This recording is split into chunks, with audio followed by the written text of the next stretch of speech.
जय सिया राम। सब सुख लाए तुम्हारी सरना, तुम रक्षक काहू को डरना। प्रभु राम की भक्ति करनी है तो जो रास्ता है वो हनुमान जी से होकर ही जाता है। राम दुआरे तुम रखवारे, होत ना आज्ञा बिनु पैसारे।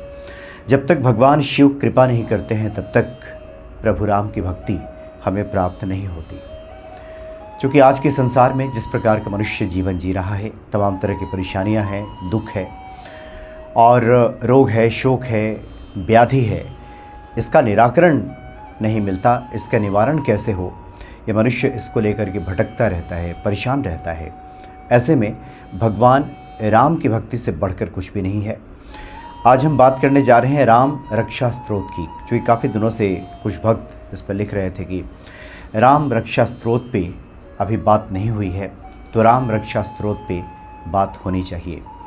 नाम से ही स्पष्ट है, राम रक्षा स्तोत्र। जिसकी रक्षा स्वयं राम करें उसका भला कोई क्या बिगाड़ सकता है। ये जो राम रक्षा स्तोत्र है, इसका पाठ करने से व्यक्ति वज्र के समान हो जाता है। वज्र के समान यानी कि बिल्कुल वज्र के समान का तात्पर्य यह है कि ये तमाम तरह की जो रोग शोक व्याधियां हैं उस पर अपना असर नहीं डालती। व्यक्ति को मानसिक संताप नहीं होता। ये आधी व्याधि जिससे व्यक्ति परेशान रहता है, ये सब परेशानियां उसके जीवन में नहीं आती। इसलिए राम रक्षा स्तोत्र को वज्र पंजर भी कहा जाता है। ये वज्र के समान आपको बना देता है। वज्र पंजर इसको कहा जाता है राम रक्षा स्तोत्र को। राम रक्षा स्तोत्र के जो रचयिता हैं वो ऋषि बुद्ध कौशिक। और ये जो ऋषि बुद्ध कौशिक हैं ये कोई और नहीं, स्वयं महर्षि विश्वामित्र जी हैं। महर्षि विश्वामित्र जी को भगवान शिव ने स्वप्न दर्शन देकर के ये राम रक्षा स्तोत्र के बारे में बताया। उसके बाद अगले दिन इसकी रचना महर्षि विश्वामित्र जी ने की जगत के कल्याण के लिए। ये जो राम रक्षा स्तोत्र है, जो लोग दुर्गा सप्तशती का पाठ करते हैं और माँ भगवती से प्रार्थना करते हैं कि नख से लेकर शिख तक, यानी कि पैरों के नाखून से लेकर के ऊपर शिख तक हमारी रक्षा देवी करें। जिस प्रकार से हम कवच में प्रार्थना करते हैं, जब दुर्गा सप्तशती का पाठ करते हैं तो कवच में जिस प्रकार से प्रार्थना करते हैं देवी से कि हमारी रक्षा करें, प्रत्येक अंगों की रक्षा करें, उसी प्रकार से भगवान राम से प्रार्थना की गई है कि प्रभु राम आप हमारी रक्षा करें। नख से लेकर शिख तक प्रत्येक अंगों की रक्षा करेंगे प्रभु राम। राम रक्षा स्तोत्र का पाठ अगर किया जाए, इसलिए अगर कोई व्यक्ति रोगी हो, मानसिक संताप हो, कोई उसको रास्ता ना मिल रहा हो, दवाइयाँ करा रहा हो, दवाइयाँ भी ना लगती हो। कई बार तो होता है कि रोग का ही पता नहीं चलता। रोग का पता चल गया तो व्यक्ति दवाइयों पे दवाइयाँ बदलते रहता है, डॉक्टर पे डॉक्टर बदलते जाता है, लेकिन उसका लाभ प्राप्त नहीं होता। तो ऐसे लोगों को भी बहुत ही ये रक्षा करेगा जो राम रक्षा स्तोत्र है। तो रोग शोक संबंधी जो व्याधियां हैं उसमें तो इसका असर होता ही है। हालांकि जीवन में किसी भी प्रकार की परेशानी हो, अलग अलग कोई भी परेशानी हो, क्योंकि कई बार कुछ परेशानियां सीधे नहीं होती, वो इनडायरेक्ट रूप में आती हैं। जैसे मान लीजिए किसी को धन संबंधी दिक्कत है, उसको लेकर के वो चिंतित रहता है और ये चिंता संताप का जब रूप ले लेती है तो कई प्रकार की व्याधियां शरीर में उजागर होने लगती हैं। क्योंकि शरीर में जो कुछ भी बीमारी होती है, व्याधि होती है, उसके कई कारण होते हैं। वो तो शरीर में उसका लक्षण प्रकट होता है। हमारी सांसारिक जो वस्तुएं हैं, जो आवश्यकताएं हैं, लोगों से मिलना जुलना है, जिस प्रकार का हमारा लोक व्यवहार है, उसमें भी कुछ गड़बड़ी अगर होती है तो इसका लक्षण शरीर पे दिखाई देने लगता है। और सबसे ज़्यादा जो प्रभावित होता है वो हमारा मन होता है। सबसे पहले मानसिक संताप पकड़ लेता है, उसके बाद इसके लक्षण शरीर में दिखने लगते हैं। इसलिए रोग निवारण के लिए राम रक्षा स्तोत्र का तो पाठ किया ही जाता है। जीवन में अन्य समस्याएं भी आ रही हैं, उसका भी निवारण इससे हो जाता है। क्योंकि जड़ पे जब तक प्रहार नहीं होगा, जब तक मूल में जाकर के समस्या का निदान नहीं किया जाएगा, तब तक तो समस्या का निदान होता नहीं है। इसलिए राम रक्षा स्तोत्र से मूल में जाकर के इसका निदान किया जाता है। तो इसके जो ऋषि हैं, जैसे हम जब पूरा पाठ करते हैं राम रक्षा स्तोत्र का, तो जिसके ऋषि हैं, इसके रचयिता हैं ऋषि बुद्ध कौशिक जी, और इसकी जो शक्ति हैं भगवती सीता जी हैं, और इसके देवता प्रभु राम हैं। क्योंकि किसी भी जब हम मंत्र का जब हम जप करते हैं, कवच में भी इस तरह का हम पाठ करते हैं, तो जब राम रक्षा स्तोत्र का पाठ करेंगे तो इसके देवता प्रभु राम हैं, शक्ति इसकी माता भगवती सीता हैं, और जो इसके ऋषि हैं वो ऋषि बुद्ध कौशिक हैं। और इसमें जो कीलन किया गया है, कीलन का मतलब है कि बांध देना, हनुमान जी है। हनुमान जी की जब इच्छा होगी, हनुमान जी की जो प्रसन्नता होती है, तभी हम जब ये पाठ करते हैं राम रक्षा स्तोत्र का, तब ये सिद्ध होता है और अपना पूर्ण प्रभाव दिखाना शुरू करता है। वैसे भी हमने शुरू में ही कहा कि राम दुआरे तुम रखवारे, होत न आज्ञा बिनु पैसारे। राम जी के दरवाजे पे प्रहरी के तौर पे, रक्षक के तौर पे हनुमान जी खड़े हैं। बिना उनकी आज्ञा के राम जी के दरबार में प्रवेश संभव नहीं है। राम जी का हम कोई भी मंत्र पढ़ें, कोई भी स्तोत्र पढ़ें, कोई भी पाठ करें, राम चालीसा ही क्यों ना करें, प्रहरी के तौर पे, रक्षक के तौर पे हनुमान जी खड़े हैं। इसलिए राम जी की भक्ति का रास्ता हनुमान जी से ही होकर के जाता है। और हनुमान जी ऐसे हैं कि जो कोई भी उनकी भक्ति में उतरता है, हनुमान जी की भक्ति में, तो उनका काम ही है राम से मिला देना। राम मिलाए राजपद दिन्हा, पहले वो राम से मिला देते हैं, उसके बाद राजपद दिन्हा का मतलब ये है कि जो भी हमारी आवश्यकताएं हैं वो सबकी पूर्ति कर देते हैं। इस कलयुग में गृहस्थों की अलग आवश्यकताएं हैं, सनस्त विरत जो साधु संत हैं उनकी अलग आवश्यकताएं हैं। मतलब जिसकी जो आवश्यकता है, जिसमें जिसका कल्याण छुपा है, वो सब हनुमान जी प्रदान कर देते हैं। पहले राम से मिलाते हैं, उसके बाद राजपद दिलाते हैं, जैसे विभीषण जी को दिलाया, जैसे सुग्रीव को दिलाया। पहले मिलाते हैं फिर दिलाते हैं, तो इससे व्यक्ति भटकता नहीं है। तो कई बार कुछ चीज़ें व्यक्ति के दिमाग पे चढ़ जाती हैं, वो हासिल करता है, वो अहंकार में डूबने लगता है। लेकिन हनुमान जी के भक्तों के साथ ऐसा नहीं है, क्योंकि पहले वो राम से मिलाते हैं, फिर उसके बाद जो बारी आती है, आपको प्राप्ति की बारी आती है। तो इसका जो कीलन किया गया है, हनुमान जी का किया गया है। हनुमान जी के पास चाबी है। राम रक्षा स्तोत्र फलित तभी होगा जब हनुमान जी प्रसन्न होंगे, क्योंकि चाबी उन्हीं के पास है। और वैसे भी प्रभु राम ने तो सब कुछ हनुमान जी को ही सौंप दिया है, और ये कह दिया है कि सब सौंपने के बाद भी हम आपसे उड़िन नहीं हो सकते, हम आपके कर्जदार ही रहेंगे। ये तो प्रभु राम ने हनुमान जी को वचन ही दिया है।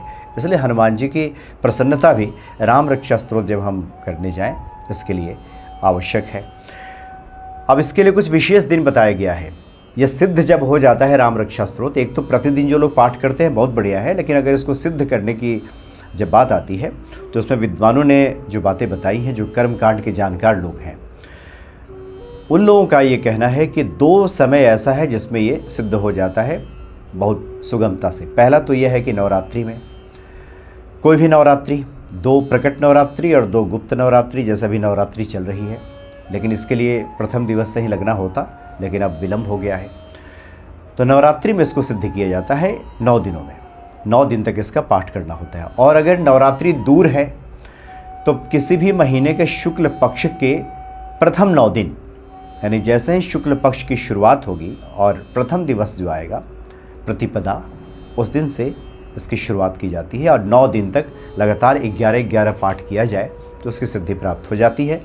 ये अपना प्रभाव दिखाना शुरू कर देता है। वैसे जो लोग प्रतिदिन अगर राम रक्षा स्तोत्र का पाठ करना चाहते हैं तो प्रतिदिन भी इसका पाठ कर सकते हैं। संस्कृत में है, चूँकि महर्षि विश्वामित्र इसके रचयिता हैं, तो पढ़ने में अगर दिक्कत हो तो हिंदी में भी पढ़ा जा सकता है। जिस प्रकार से कवच का पाठ हम लोग हिंदी में, बहुत से भक्त हैं जो संस्कृत के बारे में जिनको जानकारी कम है वो पढ़ते हैं। उसके बाद अब इसकी विधि क्या होगी, नियम क्या होगा, तो 9 दिन पहले चयनित कर लेना है शुक्ल पक्ष के प्रथम 9 दिन, या नवरात्रि करीब हो तो नवरात्रि में। इसके लिए सुबह स्नान आदि क्रिया से निवृत्त हो जाना है, स्वच्छ वस्त्र धारण कर लेना है, और उसके बाद कोई ऐसे एकांत कमरे का चयन करना है। आमतौर पे होता है बहुत से गृहस्थों के घर में जो बैठक कक्ष होता है, वहीं भगवान का मंदिर भी बना दिया जाता है, वहीं विराजित होते हैं भगवान। आना जाना भी लोगों का लगा रहता है। लेकिन इसके लिए अगर आप राम रक्षा स्तोत्र करना चाहते हैं तो कोई ऐसे कमरे का चयन करें जहां लोगों का आना जाना ज़्यादा ना हो, जहां पाठ कर रहे हों। तो ऐसा नहीं कोई पीछे से गया, आगे से आया, ध्यान भंग हुआ, ये सब नहीं होना चाहिए। ऐसा स्थान अगर मिल जाए तो बहुत बढ़िया, और ना मिले, अब बहुत से लोगों के पास एक ही कमरा है तो क्या करेंगे, तो फिर उसमें तो सब चलता है, ईश्वर को सब पता है। लेकिन अगर आपके पास स्थान है तो ऐसे स्थान का चयन कर लें जहाँ पे एकांत में बैठा जा सकता हो। उसके बाद जो पूजा की विधि होती है लगभग सबको पता ही है, जो लोग हनुमान भक्ति देखते हैं, कि एक चौकी, एक बाजोट बिछा लें, लाल कपड़ा उस पर बिछा दें। उसके बाद प्रभु राम दरबार का चित्र वहाँ पे रख दें जिसमें सभी देव देवता विराजित हों, या फिर प्रभु राम और सीता जी विराजित हों तो वहाँ पे सामने रख दें। हनुमान जी भी किसी रूप में वहाँ पे विराजें। वो तो विराजेंगे ही, जब राम जी की बात होगी तो हनुमान जी तो आ ही जाएंगे, लेकिन आप तस्वीर रूप में आप वहाँ पे कुछ रख दीजिए, वहाँ पे हनुमान जी को वहाँ पे विराजित कर दीजिए स्वयं। और उसके बाद धूप दीप वगैरह की व्यवस्था कर लीजिए, जल का पात्र रख लीजिए, घी का या फिर किसी भी तेल का, सरसों के तेल का भी दीपक जला लीजिए, और सफ़ेद मिष्टान प्रभु राम को भोग लगाने के लिए वो व्यवस्था कर लेनी चाहिए। और जैसा कि किसी भी कर्मकांड में नियम है कि पहले गणेश जी की आराधना कर लेनी है। गणेश जी की आराधना के बाद, जैसा कि हमने कहा कि अब आप राम रक्षा स्तोत्र पढ़ने जा रहे हैं तो इसका कीलन किया है हनुमान जी ने।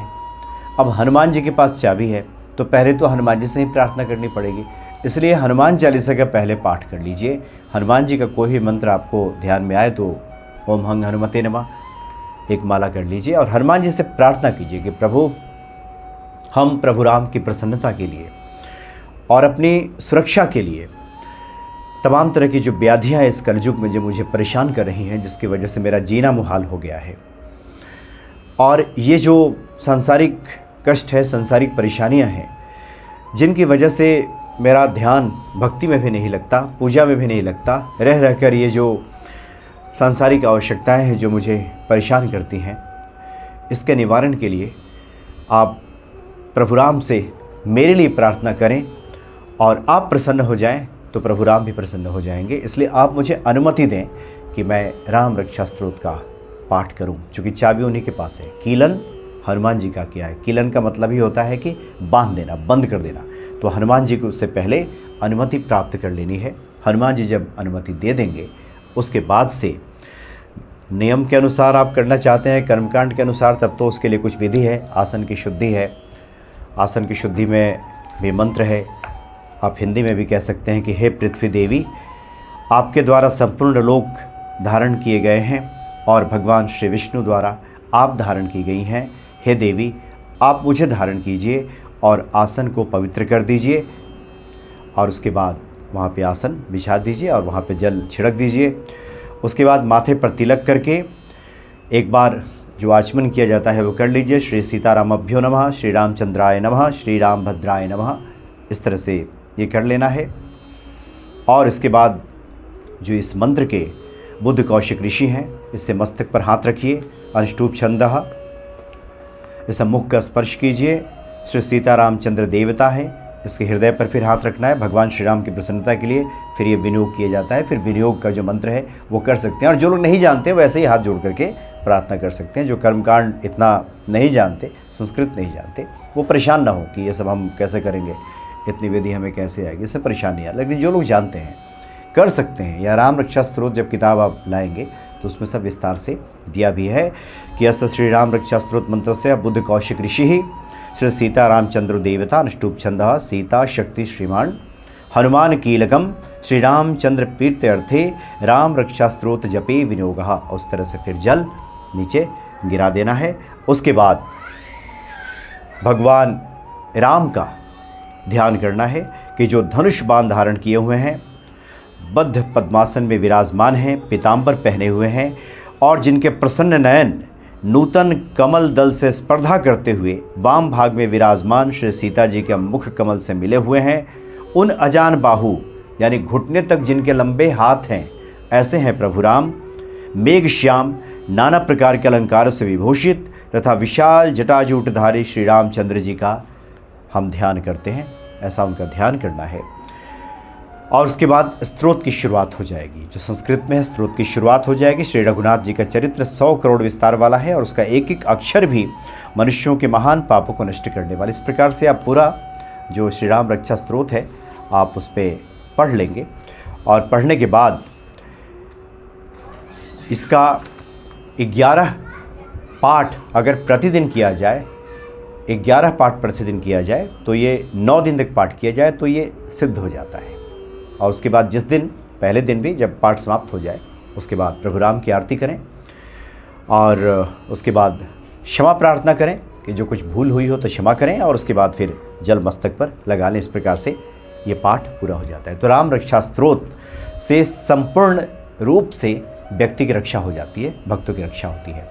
ये स्वयं के लिए भी किया जा सकता है और दूसरों के लिए भी किया जा सकता है। दूसरों के लिए भी संकल्प लेकर के, कोई व्यक्ति बीमार हो, वो स्वयं ऐसा ना कर सकता हो तो दूसरे के लिए भी किया जा सकता है। तो इस तरह से पाठ की विधि है, ये पाठ किया जा सकता है और प्रभु राम की प्रसन्नता हमें प्राप्त होगी। आगे हम आगे की वीडियोज़ में इसके कुछ अन्य प्रयोगों के बारे में बात करेंगे। तब तक जो लोग भी राम रक्षा स्तोत्र का पाठ करना चाहते हैं इस विधि से करें, निश्चित ही श्री हनुमान जी की प्रसन्नता हमें प्राप्त होगी। और प्रभु जब राम प्रसन्न हो जाएंगे तो फिर का कह कछु अगम नहीं, जा पर तुम अनुकूल। जिस पर प्रभु राम अनुकूल हो जाते हैं उसके लिए कुछ भी अगम, कुछ भी मुश्किल इस संसार में नहीं रहता, सब संभव हो जाता है। जा पर कृपा राम की होई, ता पर कृपा करे सबको। ये पूरा संसार उस व्यक्ति का गुण गाने लगता है, पूरा संसार उसकी मदद के लिए तैयार हो जाता है। और जब राम विमुख हो जाते हैं उसके बाद जो अपने हैं, जो स्वजन है, वो भी मुँह फेर लेते हैं। ये सत्य है संसार का। इसलिए ऐसे प्रभु राम को भजें, निश्चित ही प्रभु राम की कृपा हमें प्राप्त होगी। जय सिया राम।